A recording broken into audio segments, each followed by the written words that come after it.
Bonjour, cher TEFA, bonjour à tous nos amis qui suivent nos vidéos, bonjour à tous. Ce matin, je voudrais parler de l'urgence du moment.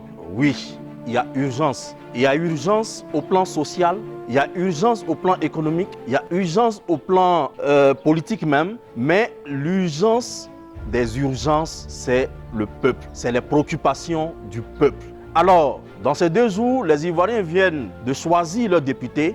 C'est-à-dire que des Ivoiriens viennent de donner du boulot à certains parmi eux qu'on va appeler députés, qui vont recevoir comme salaire 2 700 000 par mois. Souvent même, ces Ivoiriens-là ont déjà un boulot. Ensuite, ils ont même une fonction. Ils sont nommés, ils sont souvent ministres, ils sont directeurs, ils sont maires, mais en plus, ils ont besoin encore de 2 700 000 là pour compléter leur salaire.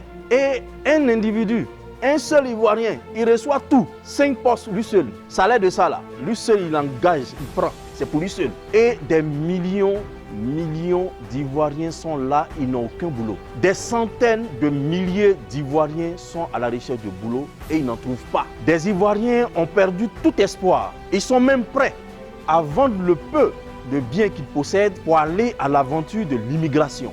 Voilà la situation actuelle. Et hier, on disait que le succès de ce pays repose sur l'agriculture.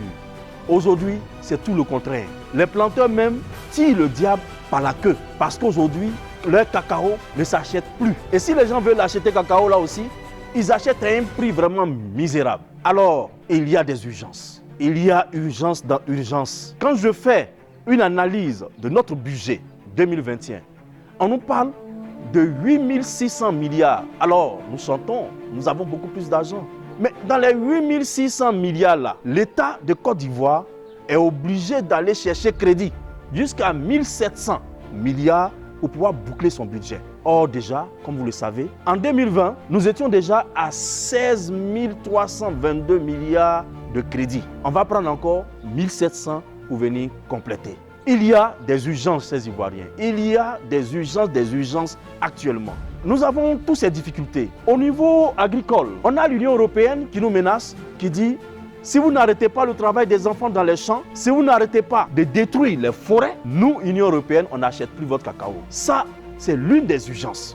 Le classement des systèmes éducatifs de l'Afrique de l'Ouest nous positionne à l'avant-dernière position. Ça veut dire que notre système éducatif est nul. Nous sommes les derniers. Sinon, nous sommes avant-derniers. Sinon, quand tu es avant-dernier là, où est dernier là? C'est pas être dernier, tu causes. Voilà la situation actuelle. Nous disons qu'il y a des urgences, chers Ivoiriens. Le tout n'est pas de donner du boulot à un politicien. Le tout n'est pas être l'ami d'un politicien pour profiter un peu. Le tout n'est pas de connaître quelqu'un dans la politique ou dans l'administration pour que toi, tu puisses avoir des marchés ou bien bénéficier d'un paiement que tu ne mérites pas. Le tout, chers Ivoiriens, n'est pas d'aller à la corruption. Vous savez ce que la corruption nous a entraîné aujourd'hui. Au nom de cette corruption-là, la Côte d'Ivoire est devenue la capitale, la plaque tournante de la drogue. C'est en Côte d'Ivoire aujourd'hui, on rencontre tous les grands trafiquants. Et notre école n'échappe pas. Nos enfants aujourd'hui, dans les lycées, ils consomment cette drogue-là. Peut-être c'est pour cela que nous sommes nuls au plan du système éducatif. Mais il y a urgence, chers frères ivoiriens.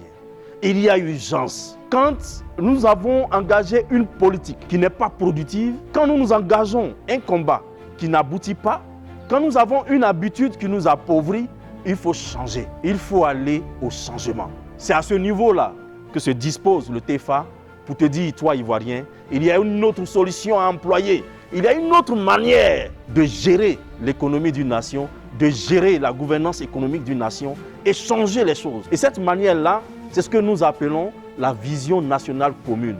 En quoi consiste cette vision nationale commune et comment cette vision-là peut nous permettre de gagner beaucoup plus d'argent et de ne pas recourir à l'endettement? Comment cette vision-là peut nous permettre d'amplifier le prix de nos matières premières et permettre à nos planteurs d'être riches? Comment cette vision-là peut permettre à chaque Ivoirien d'espérer et d'avoir un emploi et mieux de voir toutes ces affaires prospérer? D'abord, la vision nationale commune que nous prenons préconise dans son premier point que nous passions directement à la transformation locale de toutes nos matières premières, y compris même les plantes médicinales. Il faut que l'État, il faut que nous, Ivoiriens, que tu sois député ou qui que ce soit, que tous ensemble, nous puissions décider maintenant que notre nation adopte pour principe la transformation sur place de toutes nos matières premières comme premier principe. Le second principe, c'est celui qui nous amène à participer à la mondialisation en offrant des parts de marché de toutes parts. Et ce principe-là nous recommande donc d'adopter ce qu'on appelle la détasse. La détasse ou duty free permet donc aux capitaux du monde entier de venir investir ici chez nous sans endetter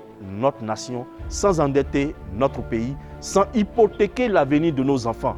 Voilà ce que la VNC propose en deuxième point. En troisième point, nous parlons de déréglementation parce que derrière la déréglementation se trouvent des impôts ou taxes qui ne disent pas leur nom. Derrière la déréglementation se trouve une formule qui permet donc de continuer et de persévérer dans la voie de la corruption. Or, nous voulons que cette corruption s'arrête et que les Ivoiriens puissent utiliser la formule ou l'instrument qu'on appelle la méritocratie pour pouvoir créer des richesses vraies, des richesses partagées et des richesses vraiment abondantes. Alors arrêtons d'enrichir les plus riches. Arrêtons de continuer de donner aux politiciens. Nous-mêmes, décidons de mener le bon combat qui nous intéresse, qui est celui de la VNC, celui de passer à la transformation ici, sur place, de toutes nos matières premières. Si tu as compris ce message, cher frère, tu as tout compris. Et nous, on t'attend au TEFA pour qu'ensemble, nous puissions poursuivre ce combat de la VNC. Merci.